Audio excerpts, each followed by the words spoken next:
Hi guys, this is Meenu. Welcome back to my channel StoryTale.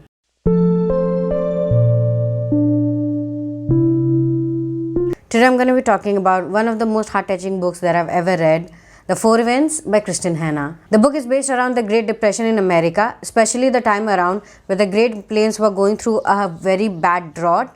This is also known as the Dust Bowl era. Throughout the book, you'll feel the helplessness of the farmers. Every year they pray so much for the rain, but it never comes. It has been years since they have seen a drop of water, and the crops are not growing, and the animals are dying, and there's nothing much they can do. There's also dust storms visiting them from time to time, and that is what is causing a dust pneumonia, where children are getting most affected. They are breathing more dust than the oxygen, and that is why it is becoming very difficult for them to breathe, and that is what is causing them asthma and other diseases. It is one of the most difficult times in America, and Kristin has shown it beautifully. The way she has written, the way she has described the pain, the helplessness, the hopelessness of these people, I think that is just amazing. This is the first time that I'm reading this kind of a book. I have not read many genres, and trying this one, I think I should read more of these books because this was such an amazing read, and it shook me so much that this book is gonna be on my mind for a very long time. Our main protagonist Elsa is one of the most resilient women I've ever read about. When she was a little kid, she got very sick and she became very pale and very thin because of that. Her parents became very ashamed to take her out in public anymore, and they also think that she was very unmarriageable. That is why they didn't love her anymore. But love is the thing that she craved the most. That is why she had to get out of her house to meet this boy whom she started to fall in love with. But after an innocent accident, she got pregnant, and that is when her life turned upside down. Her parents threw her out of the house and sent them to the farm where the boy and their parents lived. At first, she had very difficult time in adjusting with the farm because she was kind of a princess and she was very well protected, and in here she has to work and do a lot of things, but still she find kind of solace in that.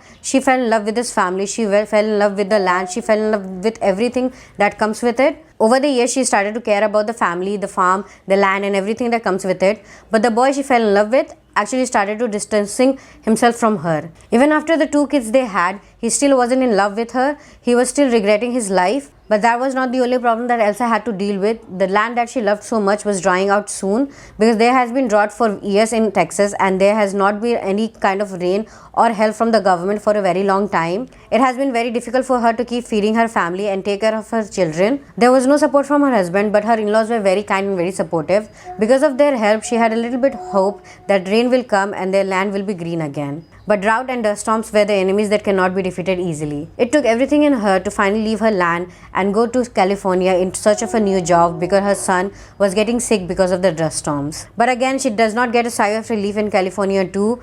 There were too many migrants in there to feed everyone. There was so much injustice in there that she missed her land now much more than she ever did. In California, she saw what real poverty looks like. There were tents for people, and that was not enough to protect them against the sun, the heat, and the winters. Elsa too did not have any money with her. That is why she had to live the same life of poverty that every other migrant was living in California. The only relief she had was the relief that she could get from the government, but that also will take a year for them to get. So now she has to go out every day to look for a job so that she can feed her children. In this book, through the story of Elsa, you also read about the exploitation of the poor people or the migrants by the rich people.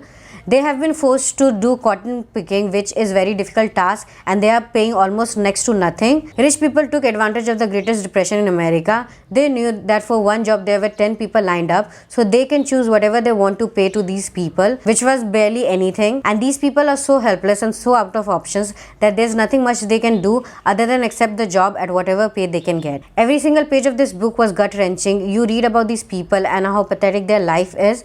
There's nothing they can do. They're so helpless and so hopeless, and you see how unfair the system and the government is to them, but there's nothing much they can do too because there were just too many mouths to feed. This was a very difficult time in America. The Great Depression is exactly the way it sounds. It was one of the most depressing time of America and even in the world. This story was not just about the difficult times, but the hope that we need to cling on to. Our protagonist here has been through so much, but she was never exactly poor because hope is the coin that she carries. That was the beginning of the book, also the end, and absolutely loved it. It was the most appropriate line of this whole book. Throughout the book, it is the hope that keeps Elsa going. She wants her kids to go to school so they can have a better life than her. She wants to give them the love that she never actually had for herself. She is very brave even though she likes to think otherwise. She is very strong, not physically but emotionally and mentally. She is kind of like Mother India. She is kind of a badass too. Like I said, this book is is gonna be on my mind for a very long time. I was really very impressed. That is why I'm gonna read more of Kristin Hanna books. I think I'm gonna start with the Nightingale. I have heard very great reviews about it, so I'm gonna give it a try too. For me, this was a 5-star read because I loved it so much. If you felt the same, do not forget to comment down below, and of course do not forget to subscribe if you wanna see more of my book related videos. Until then, see you.